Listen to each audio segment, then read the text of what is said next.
Okay. Assalamualaikum dan selamat sejahtera kepada Miss Izzah. Kami daripada kumpulan 3 ingin membentangkan tentang responden yang kami dapat. Okay, next. Next.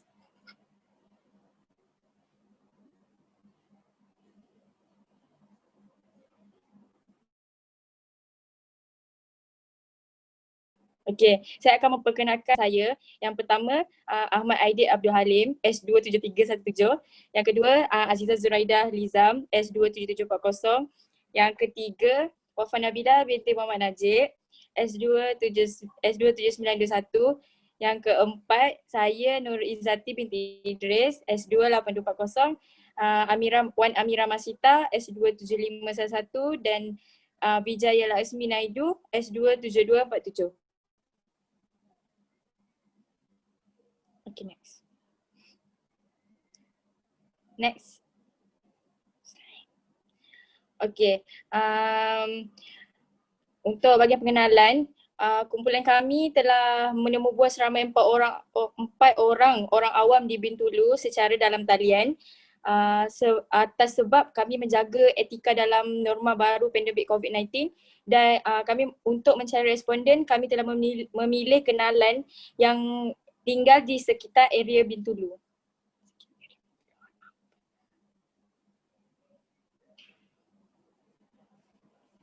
Okay, responden pertama kami adalah Muhammad Azim Firdaus bin Daud.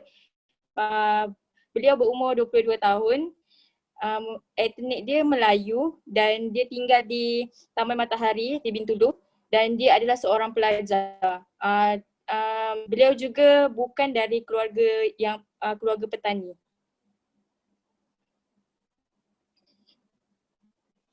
Okay, responden yang kedua adalah Nurul D. Zafarisha binti D. Zakaria. Beliau juga berumur 22 tahun, mempunyai etnik Melanau dan tempat tinggal dia adalah di Jelly Park. Pekerjaan dia adalah seorang peniaga dan dia mempunyai pendapatan sebulan adalah 8,000. Beliau dari keluarga yang berlatar belakangkan petani kelapa sawit, tidak terlibat secara langsung.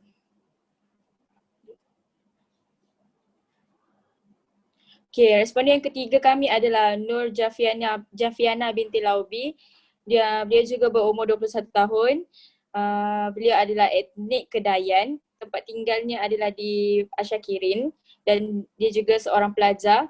Beliau juga dari keluarga yang berlatar belakangkan petani iaitu kelapa sawit.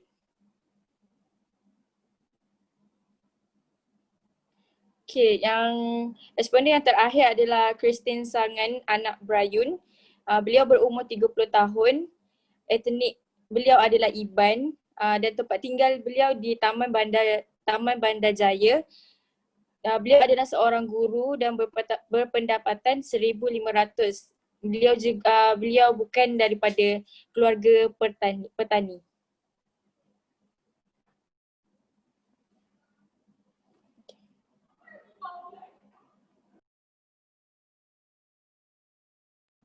Seterusnya kita ke bahagian B, teknologi dalam pertanian.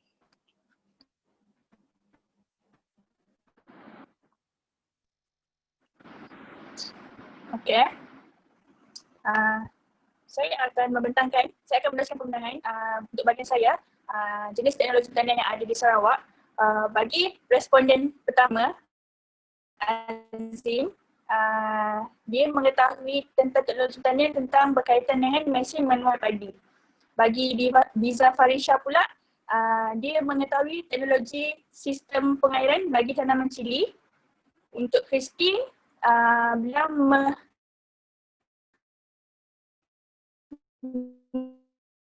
mengetahui teknologi berharga perosak.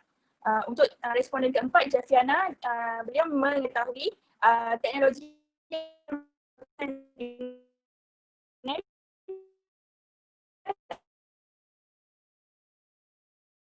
dengan kelapa sawit.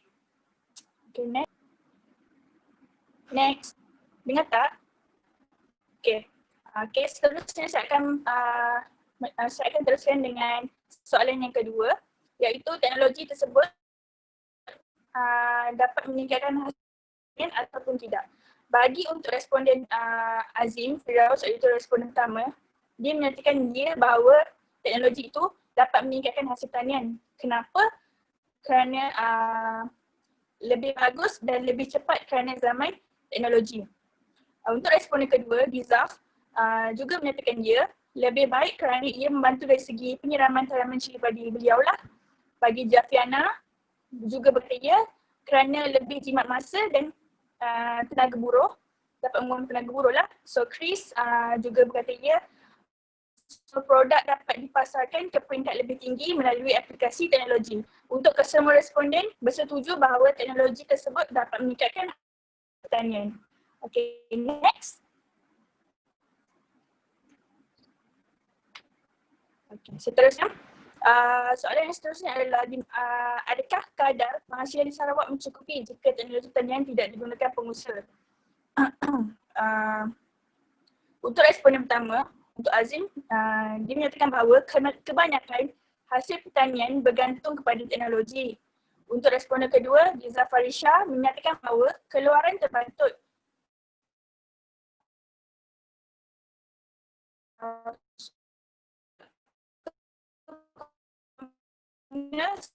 seperti tenaga buruh yang kurang efektif. Bagi Jafiana, dia menyatakan bahawa faktor kos jangka pendek sahaja. Untuk respon terakhir, Christine akan petani Sarawak masih bersifat konservatif. Seterusnya, soalan seterusnya rakan sepasukan saya akan meneruskan pertanyaan ini. Okay, untuk seterusnya ialah mengapakah teknologi pertanian kurang dapat dipetang media berbanding teknologi lain. So, untuk keseluruhannya 75% bersetuju kerana dipandang remeh dan tidak menarik minat orang ramai kerana prasangka negatif orang ramai terhadap pertanian. Manakala satu orang mengatakan bidang pertanian kurang diterokai. So, untuk seterusnya, apakah kesan jika pengusaha pertanian masih menggunakan cara tradisional lama? Kesemua responden berpendapat bahawa ia akan membantu ekonomi dan pendapatan serta tiada progresif yang baik dalam industri. Untuk Nurul Farisha, dia cakap pengusaha perlu hasilkan produk dengan lebih banyak untuk tingkatkan ekonomi. Jafiana pula cakap perlu tingkatkan kualiti dengan menambah ilmu pengetahuan. Manakala Christine Sangai memberitahu cara tradisional mengambil masa yang lama. Dan yang terakhir adalah Azim Firdaus. Dia memberitahu kesan jika pengusaha pertanian masih menggunakan cara tradisional akan mengambil masa yang lama kerana zaman sekarang menggunakan zaman teknologi. Okay. Untuk seterusnya, perlukah seorang petani melabur untuk memiliki teknologi pertanian tanpa subsidi atau bantuan kerajaan? Okay, jawapan Azim adalah perlu. Sebagai future investment, jentera dalam pertanian adalah penting. Manakala untuk Diza Farisha bergantung kepada jenis dan saiz perusahaan seseorang petani itu. Jafiana pula juga cakap bergantung kepada saiz perusahaan. Jika kecil, perlu menyewa sahaja. Manakala yang terakhir, Christine, dia bergantung kepada kemampuan dan berpendapat perlu kerana menjimatkan masa. Okay, untuk seterusnya.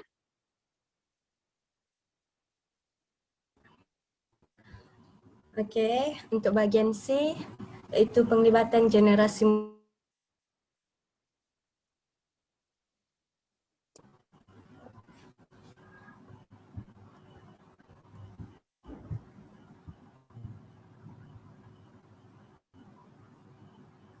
next.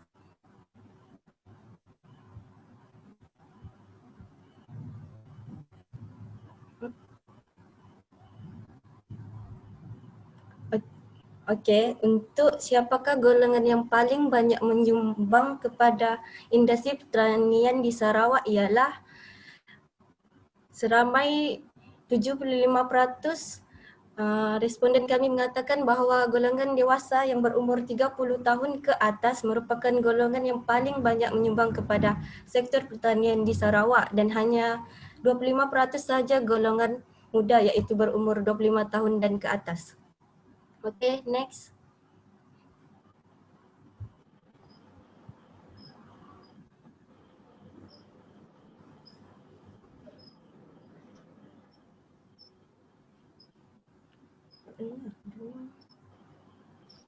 Okey, untuk adakah pelibatan generasi muda ni penting atau tidak untuk memajukan industri pertanian?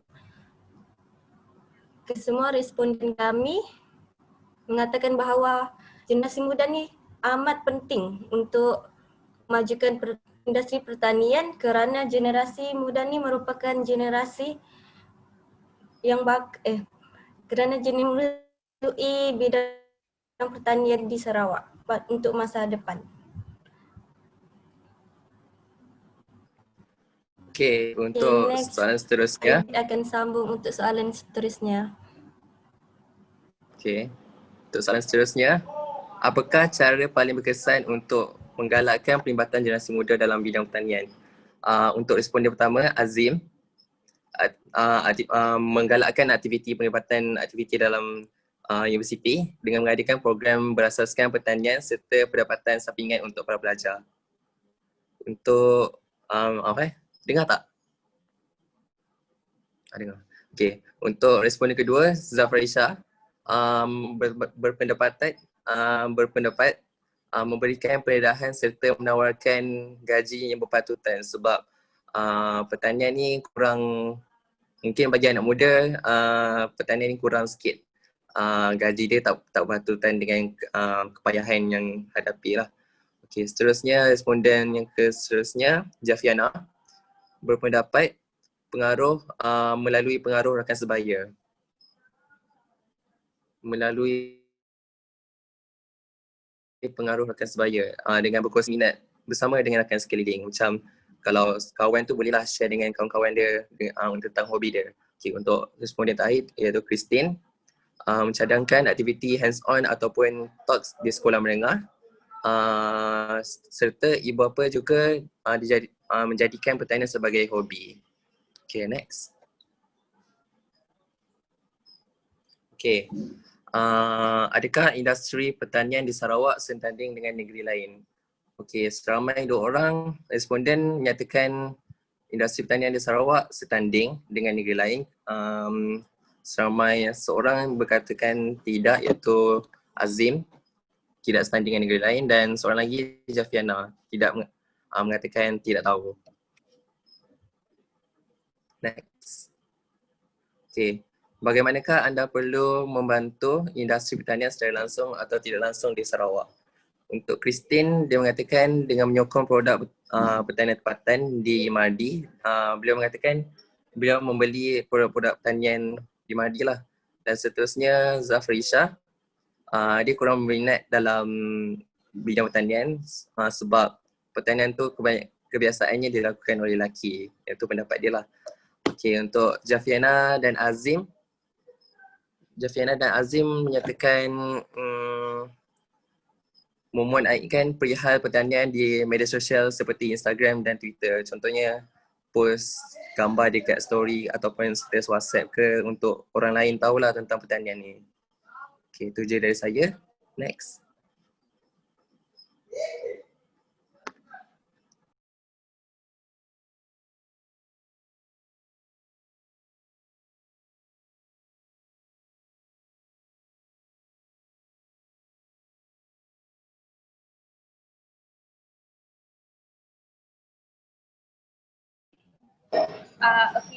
Selamat petang Miss Iza dan rakan-rakan. Saya akan membentangkan tentang cabaran dan pengalaman sepanjang sesi temu bual kami. So cabaran yang kami hadapi adalah masalah internet. Yang pertama, ini kerana internet yang tidak stable bagi dua-dua pihak. Kami tak dapat menjalankan interview dengan begitu lancar. Yang kedua adalah cabaran masa. Masa adalah untuk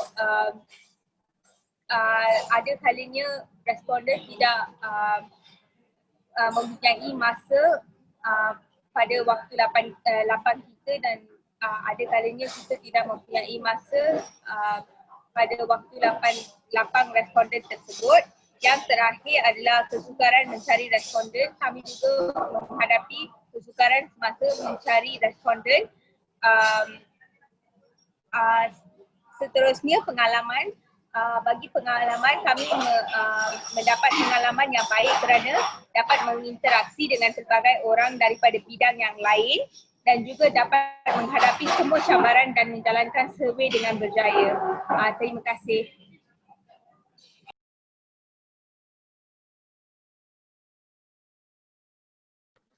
Okay, bagi kesimpulan, temu bual adalah sangat penting bagi kita untuk mengetahui tahap pengetahuan am orang ramai terhadap pertanian. Selain itu, dari temu bual juga kita perlu menimba ilmu dari orang awam untuk kita teladani di masa hadapan. Okay, next.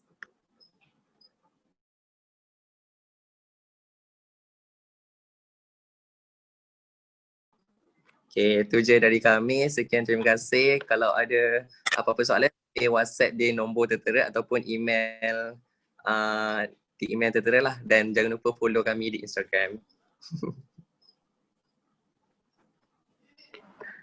Okay, sekian. Terima kasih. Okay. Jumpa lagi. Okay tak?